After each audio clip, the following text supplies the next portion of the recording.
ओम श्री शक्ति नमः। ओम श्री शक्ति नमः। ओम श्री शक्ति नमः। भगवान सूर्य की महिमा। मुनियों ने कहा, सूर्य श्रेष्ठ, आपने भोग और मोक्ष प्रदान करने वाले भगवान भास्करों के उत्तम क्षेत्र का जो वर्णन किया, अब वह सब हम लोगों ने सुना। अब यह बताइए कि उनकी भक्ति कैसे की जाती है और वे किस प्रकार प्रसन्न होते हैं। इस समय यह सब सुनने की हमारी इच्छा है। ब्रह्मा जी बोले, मन के द्वारा इष्ट देव के प्रति जो भावना होती है उसे ही भक्ति और श्रद्धा कहते हैं। जो इष्ट देव की कथा सुनता उनके भक्तों की पूजा करता तथा अग्नि की उपासना में लगे रहता, वह सनातन भक्त है। जो इष्ट देव का चिंतन करता, उन्हीं में मन लगाता, उन्हीं की पूजा में रत रहता, उन्हीं के लिए कर्म करता, वह निश्चय सनातन भक्त है। जो इष्ट देव के लिए किए जाने वाले कर्मों का अनुमोदन करता, उनके भक्तों में दोष नहीं देखता, अन्य देवता की निंदा नहीं करता, सूर्य के व्रत रखता तथा चलते फिरते, ठहरते, सोते, सूंघते और आँख खोलते मिचते समय भगवान भास्कर का स्मरण करता, वह मनुष्य अधिक भक्त माना गया है। विज्ञ पुरुष को सदा ऐसी ही भक्ति करनी चाहिए। भक्ति समाधि, स्तुति और मन से जो नियम किया जाता है और जो ब्राह्मणों को दान दिया जाता है, उसे देवता, मनुष्य और पितर सभी ग्रहण करते हैं। पुत्र, पुष्प, फल और जल, जो कुछ भी भक्तिपूर्वक अर्पण किया जाता है उसे देवता ग्रहण करते हैं, परंतु वे नास्तिकों की दी हुई वस्तु नहीं स्वीकार करते। नियम और आचार के साथ भाव शुद्धि का भी उपयोग करना चाहिए। हृदय के भाव को शुद्ध रखते हुए जो कुछ किया जाए वह सब सफल होता है। भगवान सूर्य के स्तवन, जप, उपास, समर्पण, पूजन, उपवास, व्रत और भजन से मनुष्य सब पापों से मुक्त हो जाता है। जो पृथ्वी पर मस्तक रखकर भगवान सूर्य को नमस्कार करता है वह तत्काल सब पापों से छूट जाता है, इसमें तनिक भी संदेह नहीं है। जो मनुष्य भक्तिपूर्वक सूर्य देव की प्रदक्षिणा करता है उसके द्वारा 7 दीपों सहित पृथ्वी की परिक्रमा हो जाती है। जो सूर्य देव को अपने हृदय में धारण करके केवल आकाश की प्रदक्षिणा करता है उसके द्वारा निश्चय ही संपूर्ण देवताओं की परिक्रमा हो जाती है। जो षष्ठी या सप्तमी को एक समय भोजन करके नियम और व्रत का पालन करते हुए सूर्य देव का भक्तिपूर्वक पूजन करता है उसे अश्वमेध यज्ञ का फल मिलता है। जो षष्ठी अथवा सप्तमी को दिन रात उपवास करके भगवान भास्कर का पूजन करता है वह परम गति को प्राप्त होता है। जब शुक्ल पक्ष की सप्तमी को रविवार को उस दिन विजय सप्तमी होती है, उसमें दिया हुआ दान मान फल देने वाला विजया सप्तमी को किया हुआ स्नान, दान, तप, होम और उपवास सब कुछ बड़े बड़े पाठकों का नाश करने वाला है। जो मनुष्य रविवार के दिन श्राद्ध करते हैं और माँ तेजस्वी सूर्य का पूजन करते हैं उन्हें अभीष्ट फल की प्राप्ति होती है। जिनके समस्त धार्मिक कार्य सदा भगवान सूर्य के उद्देश्य से होते हैं उनके कुल में कोई दरिद्र अथवा रोगी नहीं होता। जो सफ़ेद, लाल अथवा पीली मिट्टी से भगवान सूर्य के मंदिर को लिपटा है उसे मनोवांछित फल की प्राप्ति होती है। जो निराश रहकर भांति के सुगंधित पुष्पों द्वारा सूर्य देव का पूजन करता है उसे अभीष्ट फल की प्राप्ति होती है। जो घी अथवा तिल के तेल से दीपक जलाकर भगवान सूर्य की पूजा करता है वह कभी अंधा नहीं होता। दीप दान करने वाला मनुष्य सदा ज्ञान के प्रकाश से प्रकाशित रहता है। जो सदा देव मंदिरों, चौराहों और सड़कों पर दीप दान करता है वह रूपवान तथा सौभाग्यशाली होता है। दीप की चीखा सदा ऊपर की ही ओर उठती है, उसकी गति कभी नीचे की ओर नहीं होती। इसी प्रकार दीप दान करने वाला पुरुष भी दिव्य तेज से प्रकाशित होता है, वह कभी दीर्घ योनि में नहीं पड़ता। जलते हुए दीपक को न कभी सुराए, न कष्ट न नष्ट करे। दीप हरता मनुष्य बंटन, नाश, क्रोध एवं तमोमय नरक को प्राप्त होता है। उदय काल में प्रतिदिन सूर्य को अर्घ्य देने से एक ही वर्ष में सिद्धि प्राप्त होती है। सूर्य के उदय से लेकर अस्त तक उनकी ओर मुख करके खड़ा हो किसी मंत्र अथवा श्लोक का जप करना आदित्य व्रत कहलाता है। यह बड़े बड़े पाठकों का नाश करने वाला है। सूर्योदय के समय श्रद्धापूर्वक अर्घ्य देकर सब कुछ सांखों पांग दान करे, इससे सब पापों से छुटकारा मिल जाता है। अग्नि, जल, आकाश, पवित्र भूमि, प्रतिमा तथा पिंडी प्रतिमा की वेदी में यत्नपूर्वक सूर्य देव को अर्घ्य देना चाहिए। उत्तरायण अथवा दक्षिणायन में सूर्य देव का विशेष रूप से पूजन करके मनुष्य सब पापों से मुक्त हो जाता है। इस प्रकार जो मानव प्रत्येक वेला में अथवा कुवेला में भी भक्तिपूर्वक से सूर्य देव का पूजन करता है वह उन्हीं के लोक में प्रतिष्ठित होता है। जो तीर्थों में पवित्र हो भगवान सूर्य को स्नान कराने के लिए के लिए एकाग्रता पूर्वक जल पर लाता है वह परम गति को प्राप्त होता है। छठा ध्वजा, संडोबा, पटाखा और सवर आदि वस्तुओं सूर्य देव को श्रद्धापूर्वक समर्पित करके मनुष्य अभिष्ट गति को प्राप्त होता है। मनुष्य जो पदार्थ भगवान सूर्य को भक्तिपूर्वक अर्पित करता है उसे वे लाख गुना करके उस पुरुष को देते हैं। भगवान सूर्य की कृपा से मानसिक वार्षिक तथा शारीरिक समस्त पाप नष्ट हो जाते हैं। सूर्य देव एक दिन के पूजन से भी जो फल प्राप्त होता है वह शास्त्रोक्त दक्षिणा से युक्त सैकड़ों यज्ञों के अनुष्ठान से भी नहीं मिलता। मुनियों ने कहा, जगत पटे भगवान सूर्य का यह अद्भुत महात्म्य हमने सुन लिया। अब पुनः हम जो कुछ पूछते हैं उसे बतलाइए। गृहस्थ, ब्रह्मचारी, वानप्रस्थ और सन्यासी जो भी मोक्ष प्राप्त करना चाहे उसे किस देवता का पूजन करना चाहिए, कैसे उसे अक्षय स्वर्ग की प्राप्ति होगी, किस उपाय से वह उत्तम मोक्ष का भागी होगा तथा वह किस साधन का अनुष्ठान करे जिससे स्वर्ग में जाने पर उसे पुण्य नीचे न गिरना पड़े। ब्रह्मा जी बोले, दिविजवरो भगवान सूर्य उदय होते ही अपनी किरणों से संसार का अंधकार दूर कर देते हैं। अर्थ उनसे बढ़कर दूसरा कोई देवता नहीं। वे आदि अंश से रहित सनातन पुरुष एवं अविनाशी हैं तथा अपनी किरणों से प्रसन्न रूप धारण करके तीनों लोकों में टाँप देते हैं। संपूर्ण देवता इन्हीं के स्वरूप हैं। ये टपने वालों में श्रेष्ठ संपूर्ण जगत के स्वामी, साक्षी तथा पालक हैं। यही बारंबार जीवों की सृष्टि और संहार करते हैं तथा यही अपनी किरणों से प्रकाशित होते हैं, टपटे और वर्षा करते हैं। ये दाता विधाता संपूर्ण भूतों के आदि कारण और सब जीवों को उत्पन्न करने वाले हैं। ये कभी क्षीण नहीं होते।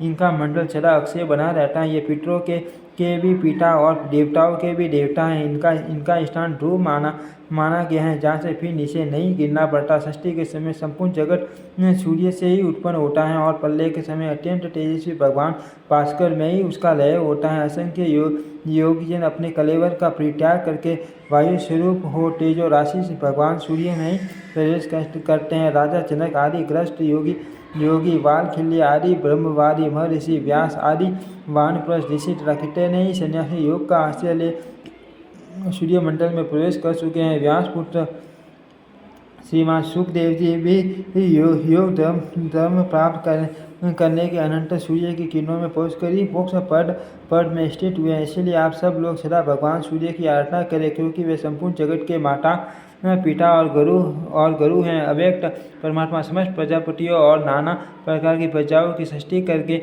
अपने को 12 रूपों में विभक्त करके आदित्य रूप से प्रकट होते हैं। इंद्र, दाता, पर्जन्य, त्वष्टा, पूषा, अर्यमा, भर्ग, विवस्वान, विष्णु, अंशुमान, वरुण और मित्र, इन 12 मूर्तियों द्वारा परमात्मा सूर्य ने संपूर्ण जगत को व्याप्त कर रखा है। भगवान आदित्य की जो प्रथम मूर्ति है उनका नाम इंद्र है। वह देवराज के पद पर प्रतिष्ठित है। वह देव शत्रुओं का नाश करने वाली मूर्ति है। भगवान के दूसरे विग्रह का नाम दाता हैं, जो प्रजापति के पद पर स्थित हो नाना प्रकार के प्रजा वर्ग की सृष्टि करते हैं। सूर्य देव की तीसरी मूर्ति पर पर्जन्य के नाम से विख्यात है, जो बादलों में स्थित है। वो अपनी किरणों द्वारा वर्षा करती है। उनके चतुर्थ विग्रह को तवष्टा कहते हैं। तवष्टा संपूर्ण वनस्पति और औषधियों में स्थित रहते हैं। उनकी पांचवी मूर्ति पूषा के नाम से प्रसिद्ध है, जो अन्न में स्थित हो सर्वदा प्रजाजनों की पुष्टि करती हैं। सूर्य की जो छठी मूर्ति है उसका नाम अर्यमा बताया गया है। वह वायु के सहारे संपूर्ण देवताओं में स्थित रहती हैं। भानु का सातवां विग्रह भग के नाम से विख्यात है। वह ऐश्वर्य तथा देहधारियों के शरीर में स्थित होता है। सूर्य देव की 8वीं मूर्ति विश्वान कहलाती है। वह अग्नि में स्थित हो जीवों को खाए हुए अन्न को पचाती है। उनकी 9वीं मूर्ति विष्णु के नाम से विख्यात है, जो सदा देव शत्रुओं का नाश करने के लिए अवतार लेते हैं। सूर्य की 10वीं मूर्ति का नाम अंशुमान है, जो वायु में प्रतिष्ठित होकर समस्त प्रजा को आनंद प्रदान करती है। सूर्य का 11वां स्वरूप वरुण के नाम से प्रसिद्ध है, जो सदा जल में स्थित होकर प्रजा का पोषण करता है। भानु के 12वें विग्रह का नाम मित्र है, जिसने संपूर्ण लोगों का हित करने के लिए संतर नदी के तट पर स्थित होकर तपस्या की है। परमात्मा सूर्य देव ने इन 12 मूर्तियों के द्वारा संपूर्ण जगत को व्याप्त कर रखा है। इसीलिए भक्त पुरुषों को उचित है कि वे भगवान सूर्य में मन लगाकर पूर्वक 12 मूर्तियों में उनका ध्यान और नमस्कार करें। इस प्रकार मनुष्य 12 आदित्यों को नमस्कार करके उनके नामों का प्रतिदिन पाठ और श्रवण करने से सूर्य लोक में प्रतिष्ठित होता है। मुनियों ने पूछा, यदि यदि ये सूर्य, सनातन आदि देव हैं तो इनको वर पाने की इच्छा से प्राकृत मनुष्य की भांति तपस्या क्यों की?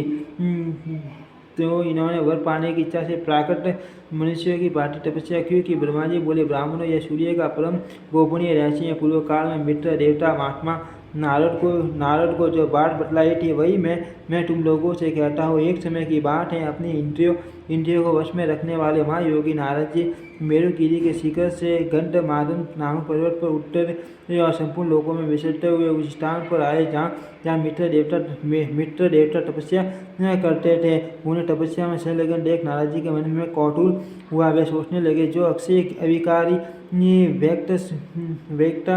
व्यक्त स्वरूप और सनातन पुरुष हैं, जिन महात्मा ने तीनों लोगों को धारण कर रखा है, जो सब देवताओं के पिता एवं पड़ोसे से भी पर हैं, वे किन देवताओं अथवा पितरों का यजन करते रहे हैं और करेंगे। इस प्रकार मन ही मन विचार करके नारद जी मित्र देवता से बोले, भगवान अंगों पांगों से संपूर्ण वेदों एवं पुराणों में आपकी महिमा का गान किया जाता है। आप अजन्मा सनातन दाता तथा उत्तम अधिष्ठान है। भूत भविष्य और वर्तमान सब कुछ आप में ही प्रतिष्ठित है। ग्रस्त आदि चारों आश्रम प्रतिदिन आपका ही यजन करते हैं। आप ही सबके पिता माता और सनातन देवता हैं। फिर भी आप किस देवता अथवा पितर की आराधना करते हैं, यह हमारी समझ में नहीं आता। मित्र ने कहा, ब्राह्मण, यह परम गोपनीय सनातन रहस्य कहने योग्य तो नहीं है, परंतु आप भक्त हैं, इसीलिए आपके सामने मैं उसका यथावत वर्णन करता हूँ। वह जो सूक्ष्म अविज्ञ अव्यक्त असल ध्रुव इंद्रियों के विषयों से रहित तथा संपूर्ण भूतों से पृथक है, वही समस्त जीवों का अंतरात्मा है। उसी को क्षेत्रज्ञ भी कहते हैं। वह तीनों गुणों से भिन्न पुरुष कहा गया है। उसी का नाम भगवान हिरण्य गर्भ है। वह संपूर्ण विश्व का आत्मा सब संकारकारी और अक्षर अविनाशी माना गया। उसने इस एकात्म त्रिलोकी को अपने आत्मा के द्वारा धारण कर रखा है। वह स्वयं शरीर से रहित किंतु समस्त शरीर में निवास करता है। शरीर में रहते हुए भी वह उसके कर्मों से लिप्त नहीं होता। वह मेरा, तुम्हारा तथा अन्य जितने भी देहधारी है उनका भी आत्मा है, सबका साक्षी है। कोई भी उसका ग्रहण नहीं कर सकता। वह सगुण निर्गुण विश्वरूप तथा ज्ञान गंभीर माना गया। उसके सब और हाथ पैर हैं, सब और नेत्र सिर और मुख हैं तथा सब और कान हैं। वह संसार में सबको व्याप करके स्थित है। संपूर्ण मस्तक उसके मस्तक, संपूर्ण भुजाएं उसकी भुजा, संपूर्ण पैर उसके पैर, संपूर्ण नेत्र उसके नेत्र एवं संपूर्ण नासिकाएं उनकी नासिका। वह सविशा धारी और अकेला ही संपूर्ण क्षेत्र में सुखपूर्वक विचरता है। यहाँ जितने शरीर हैं वे सभी क्षेत्र कहलाते हैं। उन सबको वह योगात्मा जानता है, इसीलिए क्षेत्र के कहलाता है। अव्यक्त पूर्व में शयन करता है। अर्थ उसे पुरुष कहते हैं। विश्व का अर्थ है बहुविद्य। वह परमात्मा सर्वत्र बतलाया जाता है, इसीलिए बहुविद्य रूप होने के कारण वह विश्व रूप माना गया। एकमात्र वही मान है और एकमात्र वही पुरुष कहलाता है। वही पुरुष कहलाता है। अर्थ वह एकमात्र सनातन परमात्मा ही माँ पुरुष नाम धारण करता है। वह परमात्मा स्वयं ही अपने आप को 100,000 लाख और करोड़ों रूपों में प्रकट कर लेता है। जैसे आकाश से घिरा हुआ जल भूमि के रस विशेष से दूसरे स्वाद का हो जाता है, उसी प्रकार गुण में रस के संपर्क से वह परमात्मा अनेक रूप प्रतीत होने लगता है। जैसे एक ही वायु समस्त शरीर में 5 रूपों में स्थित है, उसी प्रकार आत्मा की भी एकता और अनेकता मानी गई है। जैसे अग्नि दूसरे स्थान की विशेषता से अन्य नाम धारण करती है, उसी प्रकार वह परमात्मा ब्रह्मा आदि के रूपों में भिन्न भिन्न नाम धारण करता है। जैसे एक दीप हजारों दीपों को प्रकट करता है, वैसे ही वह एक ही परमात्मा हजारों रूपों को उत्पन्न करता है। संसार में जो सरासर भूत हैं वे नित्य नहीं है, परंतु वह परमात्मा अक्षय अपरिमेय तथा सर्वव्यापी कहा जाता है। वह ब्रह्म सदस्व स्वरूप हैं। लोक में देव कार्य तथा पितृ कार्य के अवसर पर उसी की पूजा होती है। उससे बढ़कर दूसरा कोई देवता या पितर नहीं। उसका ज्ञान अपने आत्मा के द्वारा होता है। अर्थ में उसी सर्वात्मा का पूजन करता हूँ। देव से स्वर्ग में भी जो जीव उस परमेश्वर को नमस्कार करते हैं वे उसी के द्वारा दिए हुए अभिष्ट गति को प्राप्त होते हैं। देवता और अपने आश्रमों में स्थित मनुष्य भक्ति पूर्वक सबके आदिभूत उस परमात्मा का पूजन करते हैं और वे उन्हें सदगति प्रदान करते हैं। वे सर्वात्मा सर्वगत और निर्गुण कहलाते हैं। मैं भगवान सूर्य को ऐसा मानकर अपने ज्ञान के अनुसार उनका पूजन करता हूँ। नारद जी, ये गोपनीय उपदेश मैंने अपनी भक्ति के कारण आपको बतलाया है। आपने भी इस उत्तम रहस्य को भांति समझ लिया। देवता, मुनि और पुराण सभी उस परमात्मा को वरदायक मानते हैं और इसी भाव से सब लोग भगवान दिवाकर का पूजन करते हैं। ब्रह्मा जी कहते हैं, इस प्रकार मित्र देवता ने पूर्व काल में नारद जी को ये उपदेश दिया था। भानु के उपदेश को मैंने भी आप लोगों से ये कर सुनाया। जो सूर्य का भक्त न हो उसे इसका उपदेश नहीं देना चाहिए। जो मनुष्य प्रतिदिन इस प्रसंग को सुनता और जो सुनता जो मनुष्य प्रतिदिन इस प्रसंग को सुनाता और जो सुनता है वह निसंदेह भगवान सूर्य में प्रवेश करता है। आरंभ से ही इस कथा को सुनकर रोगी मनुष्य रोग से मुक्त हो जाता है और जिज्ञासु को उत्तम ज्ञान एवं अभीष्ट गति की प्राप्ति होती है। मुनियों, जो इसका पाठ करता है वह जिस वस्तु की कामना करता है उसे निश्चय ही प्राप्त कर लेता है। ओम श्री शक्ति नमः। ओम श्री शक्ति नमः। ओम श्री शक्ति नमः। ओम श्री शक्ति नमः। ओम श्री शक्ति